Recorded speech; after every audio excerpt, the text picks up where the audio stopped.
Lucas, capítulo 23 e o versículo de número 33.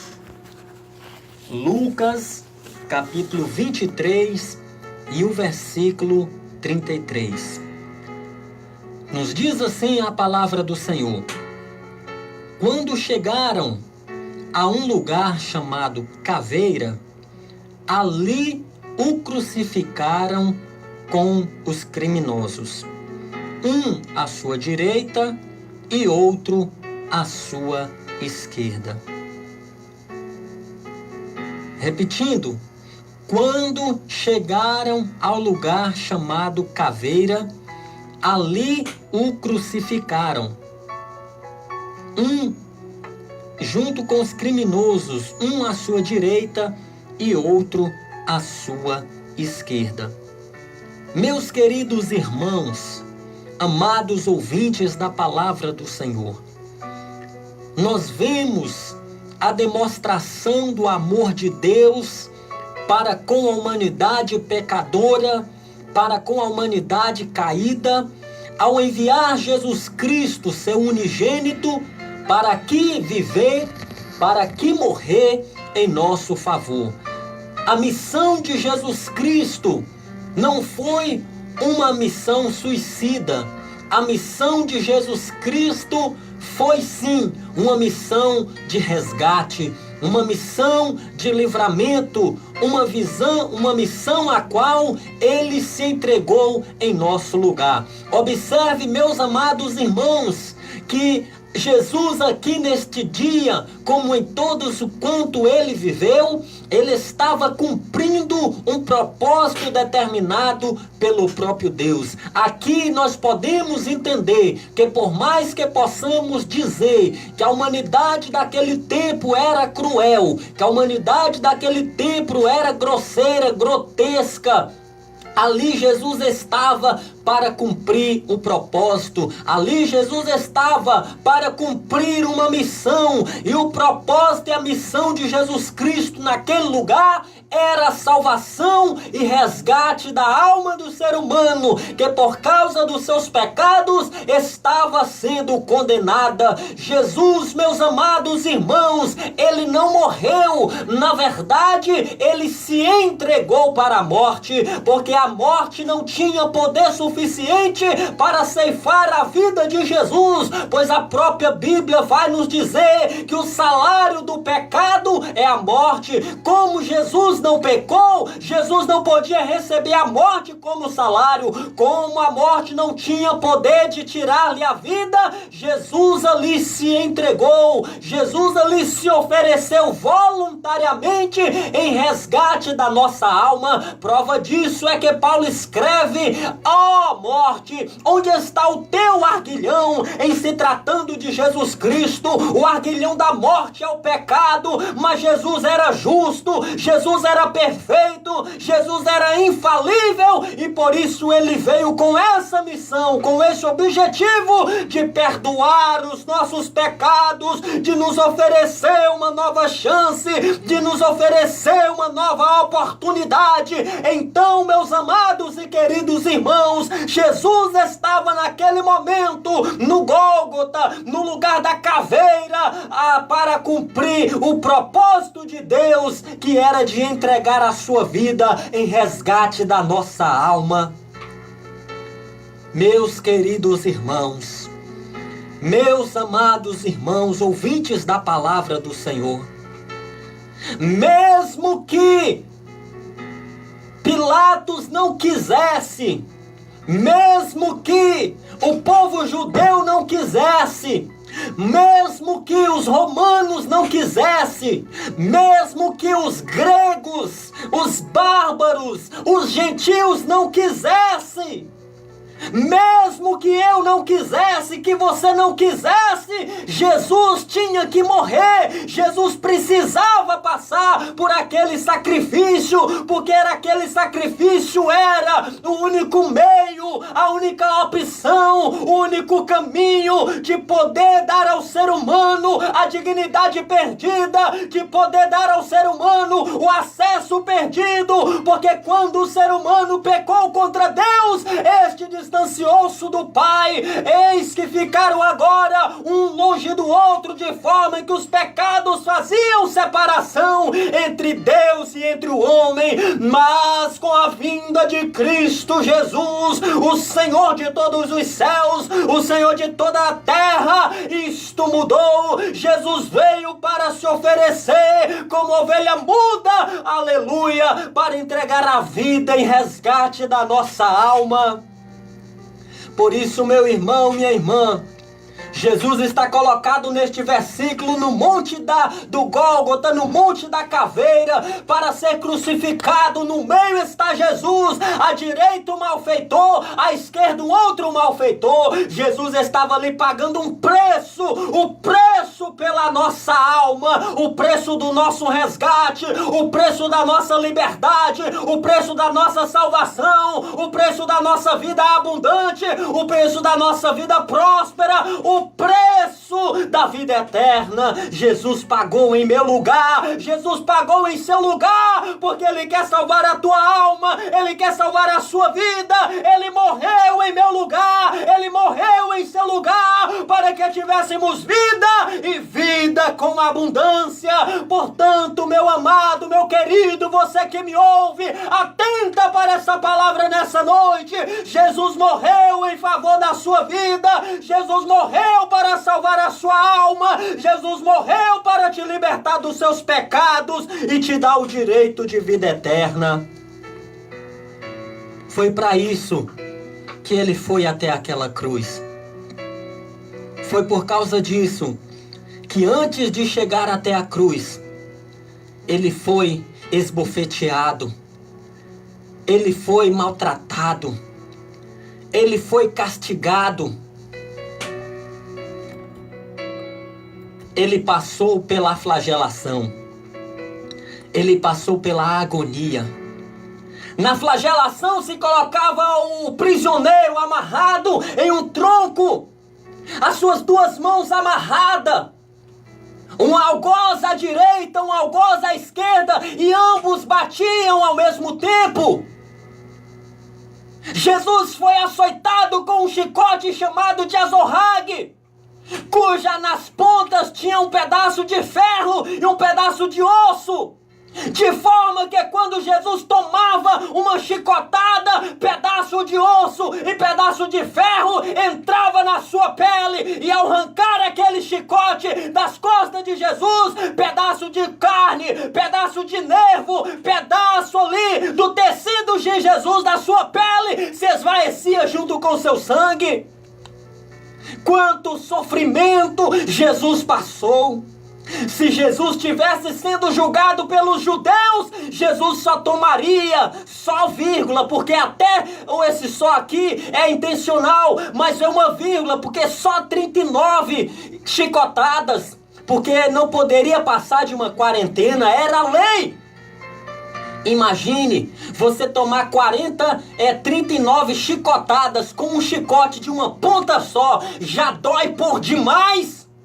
Imagine você tomar uma quarentena, ou seja, 39 chicotadas com um chicote de 7 pontas, cuja em cada ponta tem um pedaço de ferro e um pedaço de osso. Cada chicotada que Jesus tomava era 7 buracos que ficavam nas suas costas. Agora você imagina 2 pessoas batendo, uma à direita, uma à esquerda. Jesus, queridos irmãos, deu ali uma demonstração de força, de determinação, de vigor, porque Ele tinha um alvo, Ele tinha um objetivo, Ele tinha um propósito, Ele tinha um projeto. Ele sabia que Ele precisava de resistir, porque o que estava em jogo era o acesso do homem a Deus, era a volta do homem para com Deus. Por isso ele não abre a sua boca, ele não xinga, ele não murmura, ele não contesta.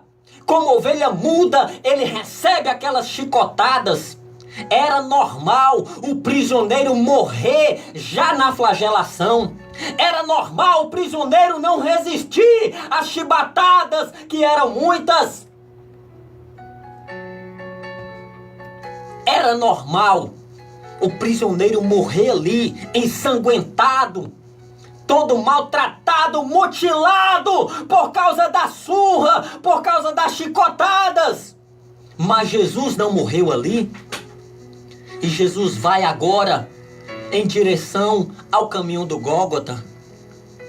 Antes dele ir para a flagelação, Pilatos, sabendo que o povo por uma inveja o estava condenando, ele faz ali um pedido para que fosse sorteado qual dos presos eles quisessem que fosse solto. E ele sabia que o povo estava com inveja de Jesus, os religiosos da época.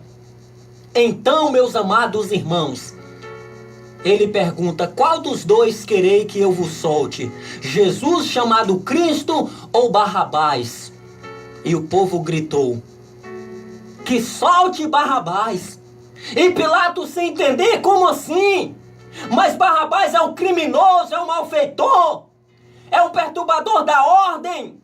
Como é que vocês querem que solte um homem como este e quer que eu prenda um homem como Jesus, um homem justo, um homem inocente que só fez o bem? E eles disseram: crucifica-o, crucifica-o e crucifica-o, e que o sangue dele caia sobre nós. Ali, meus amados irmãos, Jesus, ao substituir Barrabás, Jesus estava substituindo toda a humanidade. Ali naquele momento de agonia, de flagelação, Jesus estava substituindo Barrabás. E Barrabás era um homem grande, um homem forte. Jesus era um homem simples, pequeno, franzino. É tanto que a Bíblia vai dizer que ele não tinha parecer nem formosura. E Jesus ali agora, ele tem que levar a cruz de Barrabás. Quem era para ser crucificado naquele dia não era Jesus, era Barrabás. E as cruzes, elas eram confeccionadas de acordo com o tamanho do preso. Como Barrabás era muito grande, então a cruz era maior.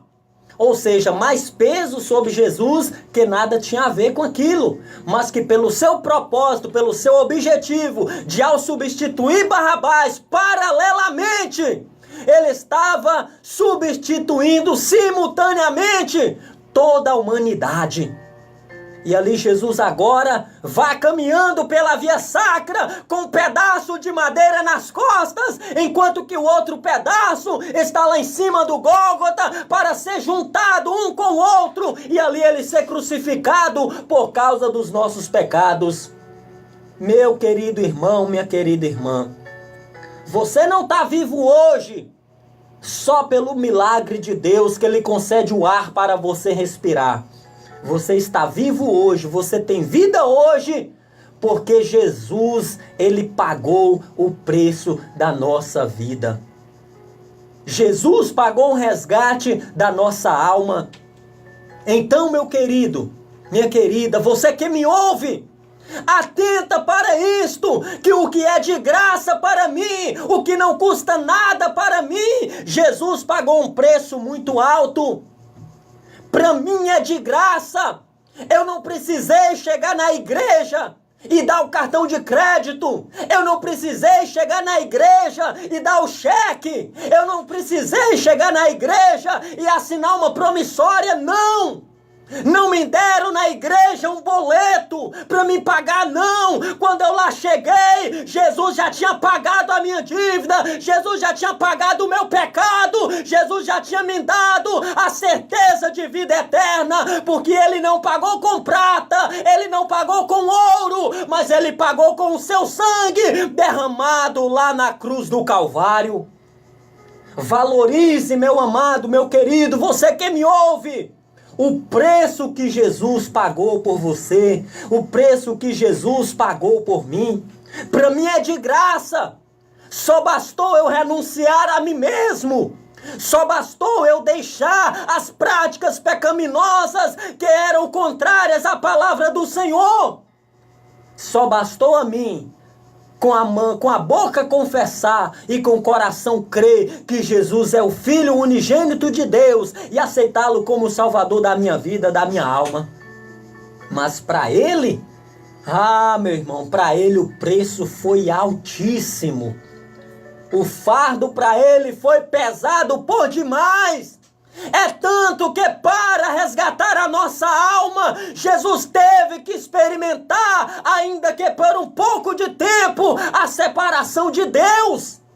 Lá na cruz Ele gritou: Eloi, Eloi, lama sabachthani, que significa: Deus meu, por que me desamparastes?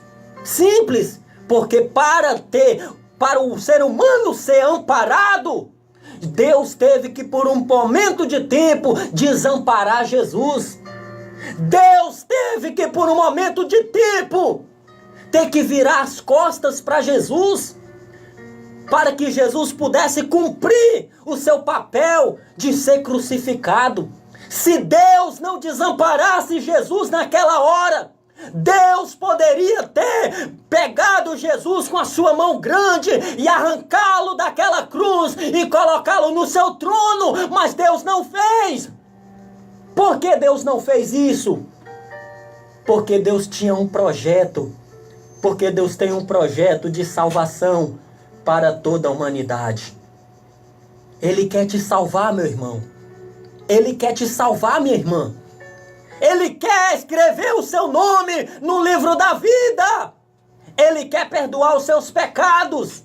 Ele quer curar as suas enfermidades. Porque não tem enfermidade pior do que a enfermidade da alma. Talvez o seu corpo está fisicamente muito bem, obrigado. Você goza de uma boa saúde. Talvez a sua vida social, financeira está em dias. Mas como está a sua alma? Como está a sua vida espiritual?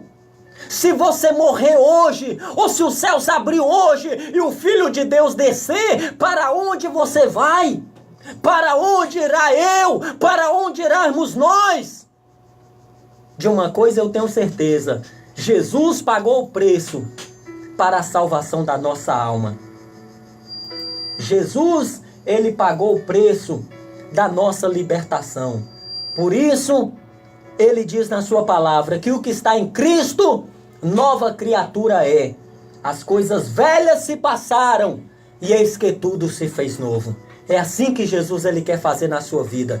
É transformar você em uma nova criatura. Não é te dar um novo nome. Não é te dar um novo CPF, uma nova identidade. Não! É te dar uma nova vida, uma vida espiritual, uma vida de comunhão, uma vida de acesso, uma vida de liberdade, uma vida de liberdade e de renúncia. Porque o que serve a Deus é livre de verdade, não está preso às coisas que este mundo mal oferece. Lucas 23:33. Quando chegaram ao lugar chamado Caveira, ali o crucificaram junto com 2 criminosos, um à sua direita e um à sua esquerda. Jesus estava ali para morrer em lugar da humanidade.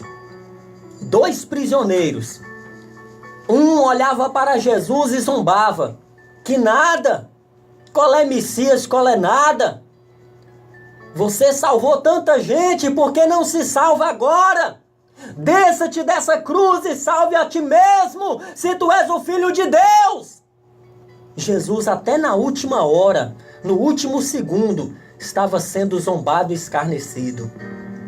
Mas em contrapartida, o outro ladrão, olhando para a face ensanguentada de Cristo, olhando para aquela coroa de espinho cujos cravos perfuraram o seu couro cabeludo, vendo aquela face meiga de um sofredor, de que não abria a boca para reclamar, ele disse: Senhor, ele disse para o seu amigo, melhor dizendo, nós verdadeiramente estamos pagando pelos atos que nós cometemos.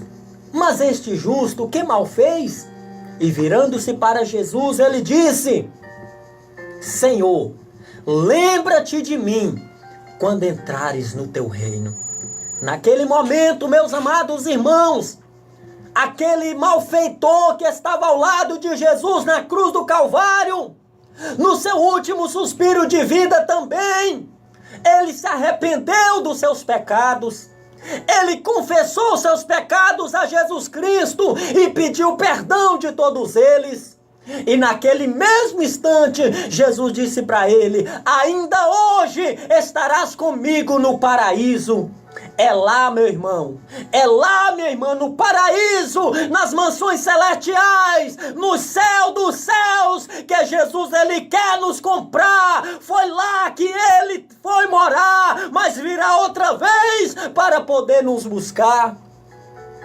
Por isso ele pagou este grande preço, este preço de morte, preço de cruz, para assim nos dar um resgate, para assim salvar a nossa alma. Que Deus em Cristo vos abençoe e que esta palavra possa falar mais profundo aos vossos corações. E faça como este cidadão. Esqueça o que você fez. Esqueça o que você passou. Permita que Cristo Jesus possa escrever uma nova história através do hoje, através do agora. Porque aquele que está em Cristo é uma nova criatura, é nova vida, e isso que ele tem para nos dar, nova vida, vida abundante.